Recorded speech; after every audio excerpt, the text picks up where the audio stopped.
உங்களை பார்த்து நீங்க ஸ்கூலுக்கு போற இடத்துல, காலேஜ் போற இடத்துல, அதே போல நம்ம வேலை செய்யற இடத்துல அவங்க பார்க்கும்போது, ஐயோ அவன்கிட்டலாம் போய் பேசாது, அவன் மூஞ்சி காமிக்கிற மூஞ்சிலேயே நம்ம எங்கன்னா போயிடலாம், அவன்கிட்டலாம் மூஞ்சி காமிக்கிறாங்க, அவன் பாரு எப்படி வெறும் கிறிஸ்தவன் சொல்றாங்க, வெறும் வாய் தந்தா போய் தான் பேசுறாங்க, ஐயோ அவங்க கிறிஸ்தவன்றாங்க, எப்படி ஏமாத்துறாங்க தெரியுமா அப்படின்னு சொல்லி நம்மளை பார்த்து ஜனங்கள் சொல்லக்கூடாது. நம்மளுடைய குணாதிசயங்கள்ல மாறுதல் வேண்டும் அப்படின்னு சொல்லி நீங்க இருப்பீன்னு சொன்னா இந்த நாள்ல நீங்க ஒப்பு கொடுங்க. எனக்கு நம்மளை பத்தி நம்ம நினைச்சுக்கலாம், நம்ம ரொம்ப உண்மையானுங்க, நம்ம ரொம்ப நல்லவங்க, நம்ம இப்படிங்க அப்படிங்கன்னு சொல்லி.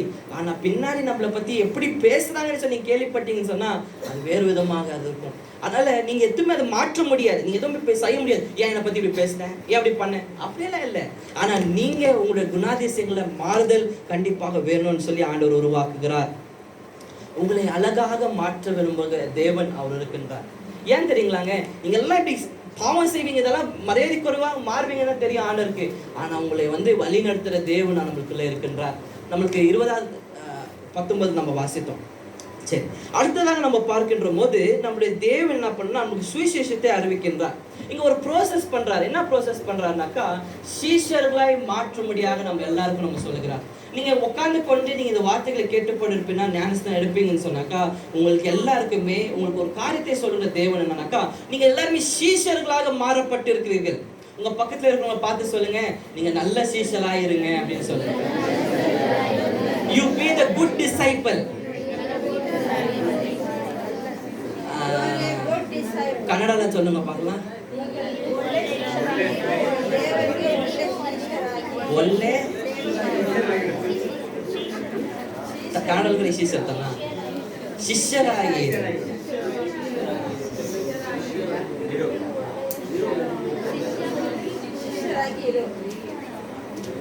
ಶಿಷ್ಯವ ಇಲ್ಲ,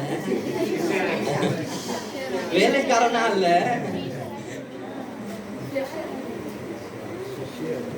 குருவாக அல்ல, ஆனால் ஒரு சீஷர்களா இருக்க முடியாத ஆண்டவர் சொல்லுகிறார். சரி, இங்க என்ன பண்றாருனாக்கா, நம்மளை ஆண்டவர் அப்படி அபிஷேகம் பண்ணுகிறார்.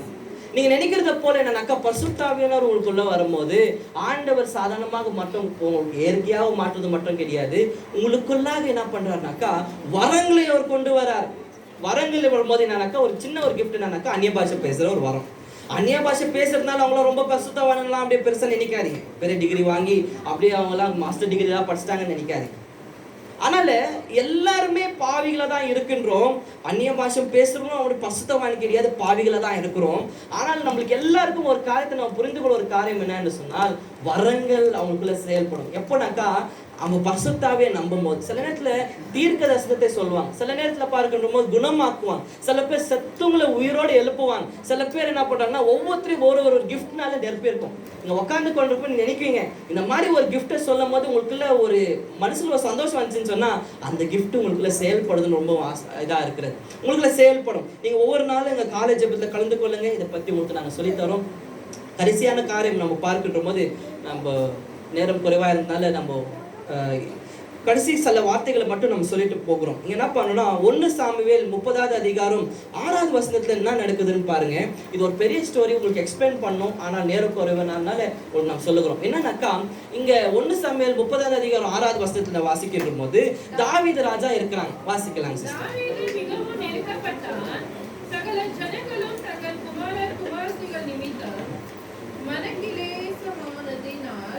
அவனை கல்லறிய வேண்டும் என்று சொல்லிக் கொண்டார்கள். தாவீது தன் தேவனாகிய கர்த்தருக்குள்ளே தன்னை திடப்படுத்திக் கொண்டார்.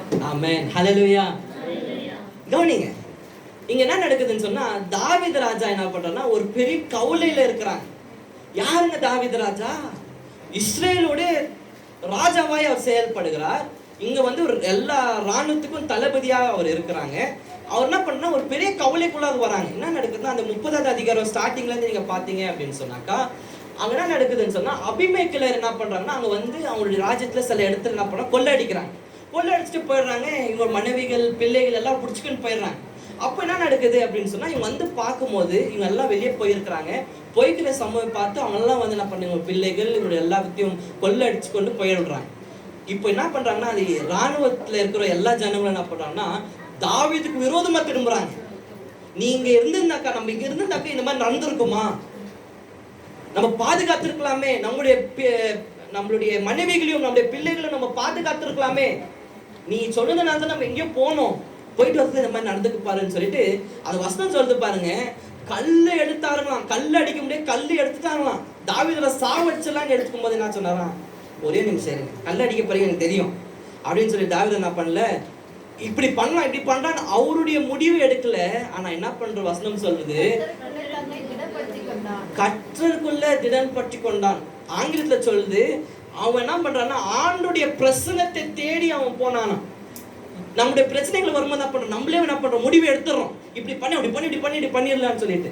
ஆனா வசனம் சொல்லுகிறது, தாவீது ஆண்டுடைய பிரசனத்தை தேடி போனான் அப்படின்னு சொல்லி. நீங்களும் உங்களுடைய பிரச்சனைகள் வரும்போது, போராட்டம் வரும்போது, நீங்களே உங்களுடைய சுமையை நீங்க சுமந்து நீங்களே அசைவாடாதீங்க.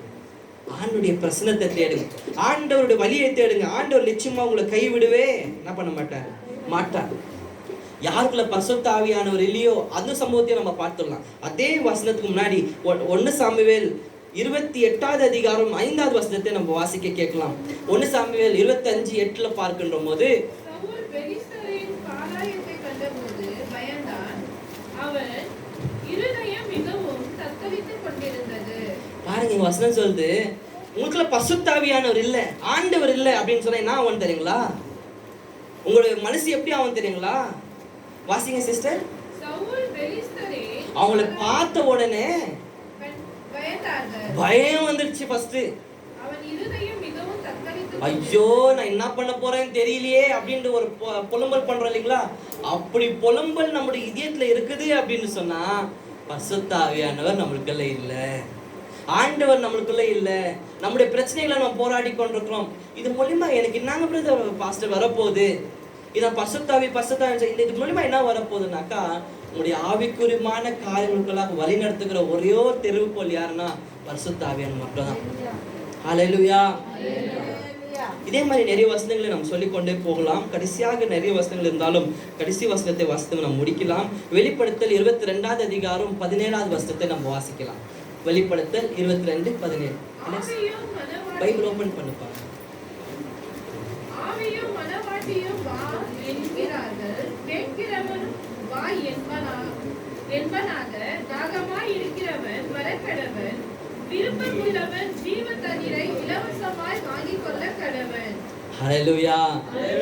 இது தாங்க சத்தியம், அடிப்படை சத்தியம். இப்படி தாங்க சொல்ல முடியும். என்ன அப்படின்னு சொன்னா, ஆவில நாம் நடக்கின்ற போது நம்ம என்னவா இருக்கிறோம், மனவாட்டிகளாக மாறப்படுகிறோம். மனவாட்டிகளாய் மாறப்படும் போது எதுக்காக நம்மனா, மணவாளன் வருவதற்காக நம்ம ஆயத்தப்படுகிறோம். ஆயத்தப்படுறதுனால என்ன நடக்குதுன்னு சொன்னா, நாம் யாரெல்லாம் தாகமா இருந்து நம்ம பரலோகத்துக்கு போறோம்னு சொல்லி நம்ம இருக்கின்றோமோ, நம்ம எல்லாமும் பரலோகத்துக்கு போக முடியாத ஒரு வாசலை தெருக்கிறது ஒரு காரியம் தான் இந்த பரிசுத்த ஆவியானவர் செய்கின்ற ஒரு காரியமா இருக்கிறது. கைகளை உயர்த்தி ஒரு அல்லேலூயா சொல்லலாமா? இது நீங்க ஆங்கிலத்தில் படிச்சாலும் உங்களுக்கு நல்லா ஈஸியா புரியும். இது ரொம்ப முக்கியமான ஒரு அடிப்படை சத்தியம். என்ன அப்படின்னு சொன்னா, நம்மளை ஆவியில் நடத்தி நம் மணவாளனுக்காக நம்ம ஆயத்தப்படுத்த முடியாத பரிசுத்த ஆவியானவர் நம்மளுக்கு தேவையா இருக்கு. இப்போ பரிசுத்த ஆவியானவர் நம்மளை பலம் போது சில நேரத்தில் நீங்க யோசிக்க முடியும், நான் உங்களை சர்ச்சுக்கு நான் வரேன், சர்ச்சுக்கு வந்து நான் மெசேஜ் என்னெல்லாம் கேட்குறேன், ஆனா எனக்குள்ள எந்த மாற்றங்களும் உருவாகிற மாதிரி தெரியலையே. வாரம் வாரம் மெசேஜ் கேட்குறேன், ஒவ்வொரு நாளும் காலை ஜெபத்துல நான் உங்களோட மெசேஜை கேட்குறேன், ஆனாலும் எனக்குள்ள ஒரு மாறுதல் வரலையே அப்படின்னு சொல்லி நினைத்து கொண்டிருப்பீங்கன்னு சொன்னாக்கா, உங்களோட ஃபர்ஸ்ட் நீங்க யோசிக்க வேண்டிய ஒரு காரியம்னா, பிசாசானவன் ஆல்ரெடி உங்களுடைய வாழ்க்கையில அவன் இருக்கிறான். எப்படி இருக்கிறான் அப்படின்னு நீங்க பாத்தீங்கன்னா, நீங்க கேட்குற பாட்டுக்கு தெரியுங்களா, சில பேர் ஹெட்ஃபோன் போட்டு பாட்டு கேட்பாங்க. அது எந்த மாதிரி பாடல்கள் நீங்க கேட்குறீங்கன்றது ரொம்ப முக்கியம். எந்த மாதிரி சீரியல்களை பார்க்குறீங்கன்றது ரொம்ப முக்கியம். எந்த மாதிரி தப்பான காரியங்களுக்குள்ளாக நீங்க இருக்கிறீங்கன்னு ரொம்ப முக்கியம். எப்படி நீங்க சோஷியல் மீடியாவை யூஸ் பண்றீங்கன்னு ரொம்ப முக்கியம். இது எல்லாத்தையும் நம்ம பண்ணிவிட்டு ஆண்டவர் ஒரு மாற்றுதலை உருவாக்க முடியாது. பிரசங்கியார் எவ்வளவு நேரம் பிரசங்கம் பண்ணாலும் சரி, இப்போ நான் இன்னைக்கு காலையில சாயங்காலம் வரைக்கும் பிரசங்கம் பண்ணாலும் சரி, இங்க நிறைய பேர் தூங்கி விழுந்தாலும் சரி, எவ்வளவு நேரம் பிரசங்கம் பண்ணாலும் உங்களுக்குள்ள ஒரு மாறுதல் உண்டாகாது. ஏன் அப்படி தெரியுங்களா? நீங்க ஆல்ரெடி என்ன பண்றீங்க, எவ்வளவு தான் வசனம் கேட்டாலும் திருப்பி அந்த பாவங்களே கூடவே செய்யறீங்க. பாடல்களை கேட்குறீங்க, பிக்சர் பாட்டை கேட்குறீங்க, சீரியலை பார்க்குறீங்க, பிக்சரை பார்க்குறீங்க, எல்லாமே நீங்கள் பார்க்க ப்ளஸ் அண்ட் மைனஸ் மாதிரி ஆயிக்கொண்டே இருந்தால் உங்களோட வாழ்க்கையில் பரிசுத்த ஆவியானவர் செயல்பட முடியாது. பரிசுத்த ஆவியானவர் உங்களோட வாழ்க்கையில் வந்து செயல்படணும்னாக்கா, ஒன்று இந்த உலகத்தை நீங்கள் வெறுக்கணும், நீங்கள் ஆண்டவரை தேடணும். இல்ல நீங்க ரெண்டு பக்கமும் காலை வைத்தீங்க அப்படின்னு சொன்னா ஒண்ணு நீங்க ஆபத்துல விழுவீங்க, பாஸ்டியா சொன்ன போல உங்க வியாதிக்குள்ள கூட போக சான்ஸ் இருக்கு. ஏன்னு சொன்னா உங்களை ஆண்டவர் சொல்லி கொண்டே இருப்பாரு, இப்ப மாறு, இந்த மாதிரி பார்க்க கூடாது, இந்த மாதிரி அபசமான காரியங்களை செய்யக்கூடாது அப்படின்னு சொல்லி உங்களுக்கு சொல்லி கொண்டே இருப்பாரு. ஆனா நீங்க அதை மீண்டும் மீண்டுமாக நீங்க செய்யும் போது ஒரு ஒரு ஒரு விஷயத்தை நான் இந்த வாரத்தில் நான் தியானித்து கொண்டேன். வாசிக்கும் போது ஒரு பிசாசானவன் எப்படி வந்து உங்களை நான் சோதிப்பான் அப்படின்னு சொன்னாக்கா, முதல் விஷயம் அவன் சொல்லுவான், எல்லாருமே 7 தடவை விழுந்து இன்னொரு தடவை எழுதுகிறாங்க இல்லையா, நீதிமான் எப்படி விழுறாங்க, 7 தடவை விழுறான், மீண்டுமா எழும்புறான். இந்த பாவத்தை இப்ப செஞ்சுது என்னப்பா, நீங்க எதை சொன்ன மாதிரி இருந்துச்சுல, பிசாசு செய்தி வேற எது மாதிரி சொல்லிச்சா, எதை சொன்ன சத்தம் வந்த மாதிரி இருந்ததுல. சரி, இப்போ இங்க பார்க்கின்ற போது இங்க ஒரு விஷயத்த சொல்றோம். பிசாசு என்ன சொல்றான், ஒரு தடவை தானே இந்த பாவத்தை செஞ்சு விடு, இந்த செஞ்சுட்டாக்கா ஒரே தடவை தானே இந்த பாவத்தை பண்ணிடு, ஒரே வாட்டி தானே இந்த பொய்யை சொல்லிடு, பரவாயில்ல தப்பிச்சிடலாம், இந்த பிரச்சனையில இருந்து ஒரு பிரச்சனையில இருந்து நம்ம காப்பாத்திடலாம், இது ஒரு பெரிய பிரச்சனையாயிடும், மாறிடு பேசிடு அப்படின்னு சொல்லி பிசாசு அனுபவம் உங்க காதுல சொல்லி கொண்டே இருப்பான். அப்ப என்ன பண்ணும்போது நீங்க என்ன நினைப்பீங்கன்னா, ஒரு தடவை தானே செஞ்சிடலாம் அப்படின்னு செஞ்சிருவீங்க. சில பேர் மேற்கொள்வாங்க, சில பேர் நான் யோசிப்பீங்க, இந்த பாவத்தை நான் செய்யக்கூடாது, நான் ரட்சிப்பா இருக்கிறேன், நான் பசுத்தமா இருக்கிறேன், இந்த மாதிரி பாவத்தை செய்யக்கூடாது எவ்வளவோ நீங்க போராடுவீங்க. ஆனா என்ன சொல்லுவோம் பிசாசனம், எனக்கு தெரியும் இந்த உலகத்துல யாருமே பசுத்தவான் கிடையாது, எல்லாரும் பாவிகள் தான், நீ கூட இப்ப நீ பாவம் செஞ்சுட்டாங்கன்னா நீ பசுத்தமா, இது பாவம் செய்யலன்னா கூட நீ பசுத்தமா இருக்க போற, இப்ப கூட நீ பாவம் செஞ்சு அப்புறமா ஏசப்பாக்கு நீங்க என்ன பண்ணலாம் கேட்டீங்கன்னா ஆண்டவரை மன்னிக்க மாட்டாரா அவங்கள அப்படின்னு சொல்லி பிசாசமும் காது சொல்லி கொண்டே இருப்பான். கேட்டிருக்கீங்களா இந்த மாதிரி? மீண்டும் அவனை பிசாசு சொல்லுவான், என்ன சொல்லுவான், இது ஒரு தடவை தானே அப்படின்னு சொல்லிட்டு உங்களுக்கு காதுகள்ல மறுபடியும் வருது அப்படின்னு சொன்னா பிசாசுடைய சேனைகள் உங்களுக்குலாம் வருது. இங்க கூட பாருங்க, உட்காந்து தூங்கி கொண்டிருக்கும் போது கொஞ்ச நேரத்தான ஒரு கண்ணத்தான மூடுற, இன்னொரு கண்ணை திறந்துதான் வைக்கிறேன் அப்படின்னு சில பேர் ஒரு கண்ணிலேயே என்னை பார்த்து கூட பிரசங்கம் கேட்கறாங்க, பேர் சொல்லி கூட நான் கூட முடியும். நான் போய் சொன்னா சிசிடிவி கேமரா பின்னாடி தான். அதனால அந்த போல நம்ம என்ன பண்றோம், பிசாசு கையில நம்ம விட்டு கொடுறவர்களாக நம்ம மாறப்பட்டுடும். அதனால ஆண்டவர் சொல்றா, பசுத்தாவே நம்ம பெற்றுக்கொள்ளும் போது பசுத்தாவே எல்லா விதங்களும் உங்களை என்ன பண்றா, பலப்படுத்தி உங்களை உயர்த்துக்கிற தேவனாய் அவர் இருக்கின்ற இடங்களை நம்ம எழும்பி நின்று இந்த நேரத்திலுமாக கொஞ்ச நேரம் பசுத்தாவியானவர் நம்ம வாழ்க்கையில வரவேற்று, ஆண்டவரே இந்த கால வேளையில இந்த வார்த்தைகள் மூலியமாக நீ தியானிக்கப்பட்டோம். நான் உண்மையாக சொல்றேங்க, 80% நம்ம பிரசங்கத்தை நான் போதிக்கவே இல்லை. ஆனாலும் இந்த நாள்ல நம்ம நேரம் முடிந்ததுனால நம்ம என்ன பண்றோம்னா, பசுத்தாவியானவர் குறித்து நம்ம பார்த்தோம், நம்ம எல்லாருமே கேட்டிருக்கிறோம்.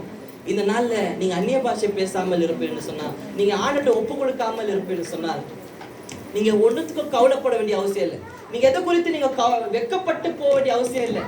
நீங்க நினைக்காதீங்க அந்நிய பாஷை பேசுறதுனால நம்ம ரொம்ப மரியாதை குறைவா நினைக்கிறாங்க, ஒன்றும் கவலை கிடையாது. நீங்க கண்ணுகளை மூடுகிற நேரத்துல நீங்க அந்நிய பாஷை பேசாமல் இருப்பீன்னு சொன்னா நீங்க முன்னாடி வாங்க. பக்கத்துல இருக்கிறவங்களுக்கு வந்து நீங்க வந்து கவலைப்படாதீங்க, நீங்க முன்னாடி வாங்க. இந்த நேரத்துல ஜெபிக்கப்படும் போது ஆண்டவர் உங்களோட இடைப்படுவார், உங்களோட அசைவாடும் போது ஆண்டவர் நிச்சயமாக உங்களை நிரப்புவார். ஹல்லேலூயா, ஹல்லேலூயா, ஹல்லேலூயா.